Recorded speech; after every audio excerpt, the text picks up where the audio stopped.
Bacaan dari kitab Yeremia. Beginilah firman Tuhan. Sungguh, waktunya akan datang bahwa aku menepati janji yang telah kukatakan kepada kaum Israel dan kaum Yehuda. Pada waktu itu, aku akan menumbuhkan tunas keadilan bagi Daud. Ia akan melaksanakan keadilan dan kebenaran dalam seluruh negeri. Pada waktu itu, Yehuda akan dibebaskan, dan para penduduk Yerusalem akan hidup dengan tentram. Dan dengan nama inilah mereka akan dipanggil Tuhan Keadilan Kita. Demikianlah sabda Tuhan. Syukur pada Allah.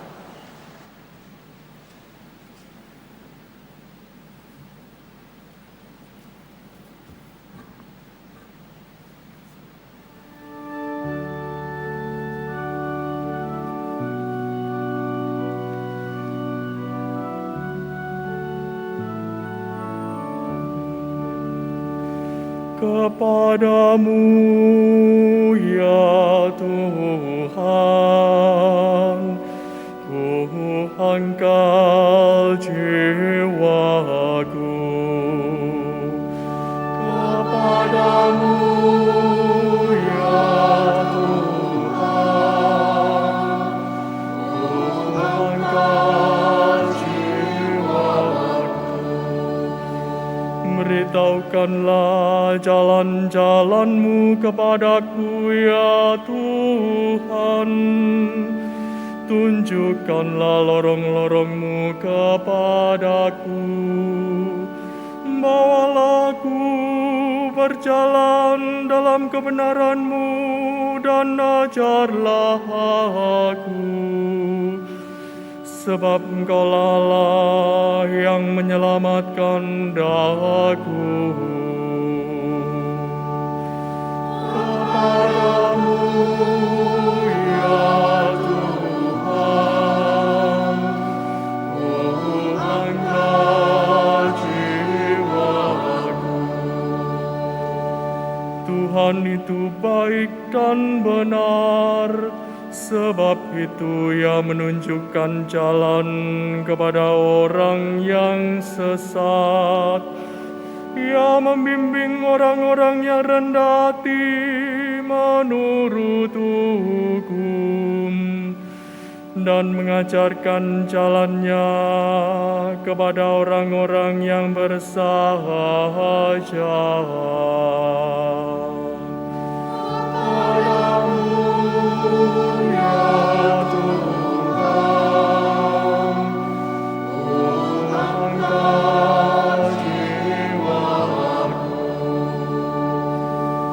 Segala jalan Tuhan adalah kasih setia dan kebenaran bagi orang yang berpegang pada perjanjian dan peringatan-peringatannya. Tuhan bergaul karib dengan orang yang takwa padanya, dan perjanjiannya Ia beritahukan kepada mereka. Kepadamu ya Tuhan, ku angkat jiwaku.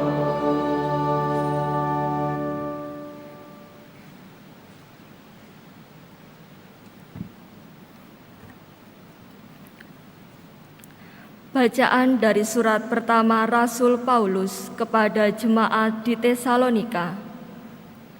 Saudara-saudara, semoga Tuhan menjadikan kamu bertambah-tambah dan berkelimpahan dalam kasih satu sama lain, dan dalam kasih terhadap semua orang, seperti kami pun menaruh kasih kepadamu. Semoga Ia menguatkan hatimu, supaya tak bercacat dan kudus di hadapan Allah Bapa kita pada waktu kedatangan Yesus Tuhan kita bersama orang kudusnya. Akhirnya saudara-saudara, demi Tuhan Yesus kami meminta dan menasihati kamu. Kamu telah mendengar dari kami bagaimana kamu harus hidup supaya berkenan kepada Allah. Hal itu memang sudah kamu turuti. Tetapi baiklah kamu melakukannya lebih bersungguh-sungguh lagi. Kamu tahu juga petunjuk-petunjuk mana yang telah kami berikan kepadamu atas nama Tuhan Yesus. Demikianlah sabda Tuhan.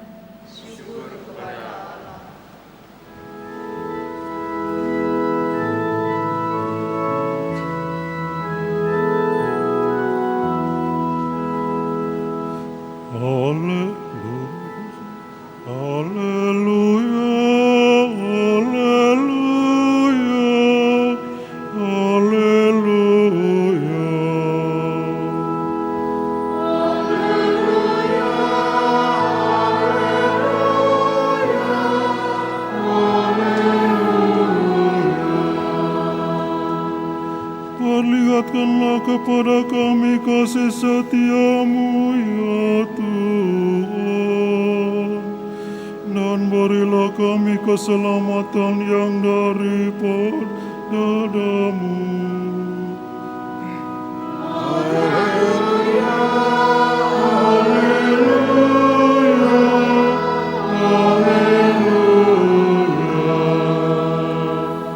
Tuhan bersamamu.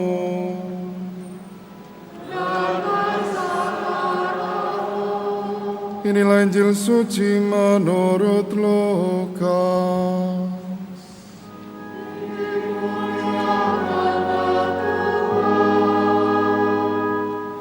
Sekali peristiwa Yesus berkata kepada murid-muridnya, akan tampak tanda-tanda pada matahari, bulan, dan bintang-bintang. Bangsa-bangsa di bumi akan ketakutan dan bingung menghadapi deru dan gelora laut.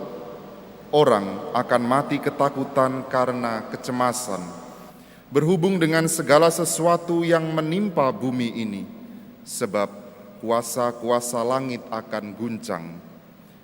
Pada waktu itu, orang akan melihat Putra Manusia datang dalam awan dengan segala kekuasaan dan kemuliaannya. Apabila semuanya itu mulai terjadi, bangkitlah dan angkatlah kepalamu, sebab pembebasanmu sudah dekat. Oleh karena itu, jagalah dirimu supaya hatimu jangan dibebani oleh pesta pora dan kemabukan, serta kekhawatiran hidup sehari-hari, dan supaya hari Tuhan jangan dengan tiba-tiba jatuh ke atas dirimu seperti suatu jerat. Sebab hari itu akan menimpa semua penduduk bumi ini. Berjaga-jagalah senantiasa sambil berdoa, supaya kamu mendapat kekuatan untuk luput dari semua yang akan terjadi itu, dan supaya kamu tahan berdiri di hadapan Putra Manusia. Demikianlah sabda Tuhan.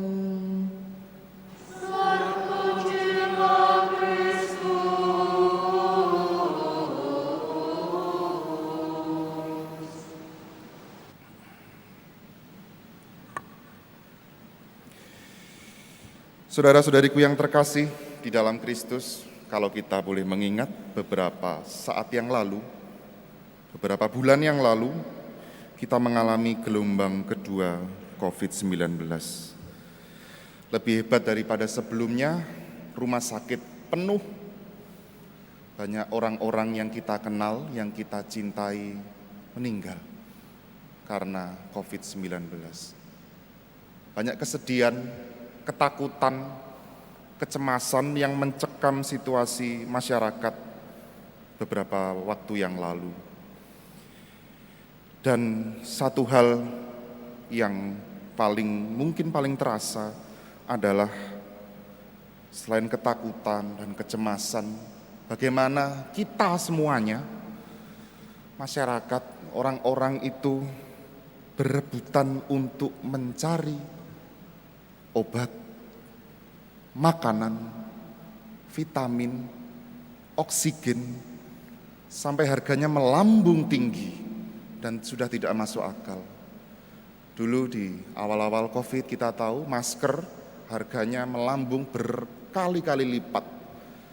Tapi beberapa saat yang lalu kita tahu bahwa harga-harga itu juga tinggi. Bahkan ada yang menimbun, mempermainkan harga. Bahkan juga ada orang yang kesusahan itu, yang membutuhkan sungguh-sungguh tidak dapat memilikinya karena terlalu tinggi harganya. Dan sedihnya banyak orang juga yang meninggal karena tidak mendapatkan hal itu. Fenomena ini, saudara-saudariku, bukan sesuatu yang asing bagi kita. Karena kita tahu semuanya, kita alami, dan kita rasakan juga efeknya. Kita akhirnya dapat melihat bagaimana ternyata pribadi manusia, selain bahwa manusia itu mencari hal-hal yang seharusnya ya memang baik untuk bertahan hidup, untuk survive di dalam kehidupan ini. Tapi di balik semua itu sebenarnya manusia itu ingin sehat, ingin hidup, dan manusia itu ingin selamat. Semua dari kita. Dari kebutuhan-kebutuhan yang kita inginkan bersama, yaitu kesehatan, kesejahteraan, kehidupan, keselamatan. Bukankah semuanya itu berasal dari Tuhan? Kalau di dalam hari-hari kita berdoa kepada Tuhan memohon semuanya itu, bukankah semuanya itu berasal dari Allah sendiri? Tetapi sungguh sadarkah kita, Bapak Ibu saudara-saudariku, bahwa yang kita cari itu sungguh-sungguh Tuhan? Yang kita cari, yang kita usahakan, apakah sungguh-sungguh Allah sendiri? Masa Advent yang kita mulai di hari Minggu ini membuat kita mengerti bahwa untuk supaya Tuhan itu sungguh-sungguh dapat menyelamatkan kita, Dia mempersiapkan jalannya. Dari para nabi, bagaimana Allah itu ingin menyelamatkan bangsa Israel. Allah mengutus nabinya, Allah membebaskan umatnya, tetapi ditolak. Tapi Allah tidak pernah berputus asa, terus menerus. Dan akan seperti itu manusia. Keinginan Allah yang begitu besar untuk menyelamatkan kita semuanya. Penantian akan kedatangan Tuhan dan Juru Selamat kita, Yesus Kristus di dunia ini, itulah yang dinamakan masa Advent.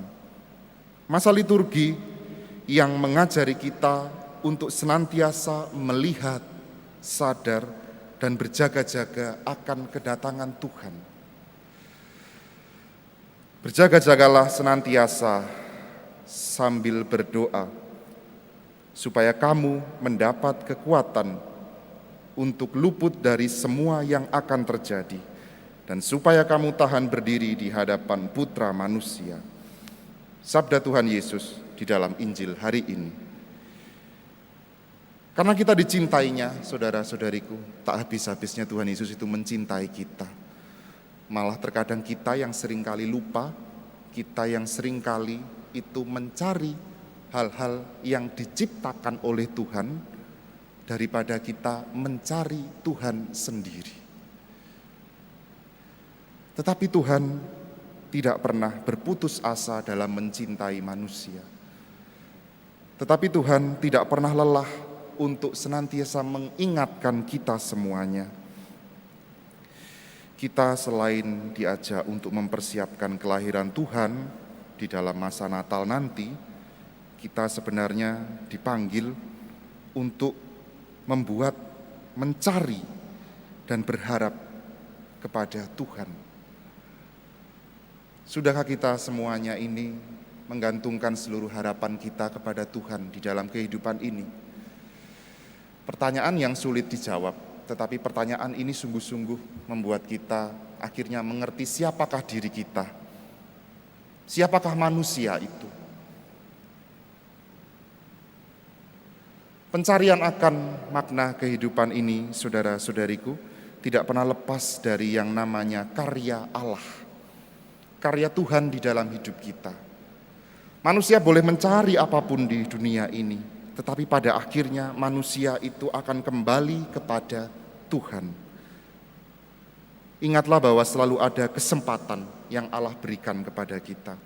Ketika kita lupa akan Dia, ketika kita mulai kendor, ketika kita mulai pelan-pelan meninggalkan Tuhan, Tuhan selalu ingin mengingatkan kita. Tuhan selalu ingin merangkul kita. Ketika yang Dia cari itu bukan Dia, Dia mengingatkan kita terus-menerus. Masa Advent, selain juga masa penantian, adalah masa di mana kita membalikkan hati kita kepada Allah. Bertobat, menyesali segala dosa dan kesalahan kita. Supaya Tuhan Yesus nanti yang hadir, yang lahir ke tengah-tengah kita, di tengah-tengah kita, sungguh-sungguh dapat kita rasakan. Saudara-saudariku, marilah kita menghayati bersama-sama masa Advent ini, terlebih di dalam Ekaristi di mana Tuhan itu sungguh-sungguh hadir, dan tanpanya kita tidak dapat hidup dan selamat. Sebagai sumber kekuatan kita, carilah Tuhan seperti kita itu mencari saat pandemi COVID gelombang kedua itu. Carilah Tuhan seperti kita bingung untuk mencari hal-hal, barang-barang yang dulu mungkin pernah kita cari. Semangatnya harus lebih daripada itu. Saya dan Anda semuanya dipanggil hari ini untuk bersama-sama menyesali, merenungkan bagaimana hati kita, pikiran kita semuanya terarah kepada Tuhan. Jika mungkin hati dan pikiran kita belum sepenuhnya terarah kepada Tuhan, Tuhan memberi kita kesempatan, Tuhan memberi kita waktu selama kita hidup di dunia ini. Mari bersama-sama kita bersemangat mencari Allah, kita bersemangat menerima Tuhan Yesus, terkhusus yang hadir di dalam Ekaristi, terkhusus Tuhan yang kita terima dalam komuni kudus. Bawalah Dia sebagai bekal kehidupan kita. Bawalah Dia sebagai satu-satunya jalan yang memberi terang di dalam hari-hari kita. Di dalam kita hidup berkeluarga, di dalam pekerjaan, di dalam berelasi, dan di dalam hal-hal apapun. Mari kita bawa Tuhan Yesus yang adalah juru selamat satu-satunya bagi umat manusia. Bersama-sama Bunda Maria, hari ini kita memulai menanti kehadiran putranya sebagai perantaraan Allah dan manusia. Saudara-saudariku, mari kita hening sejenak, kita renungkan bacaan pada hari ini.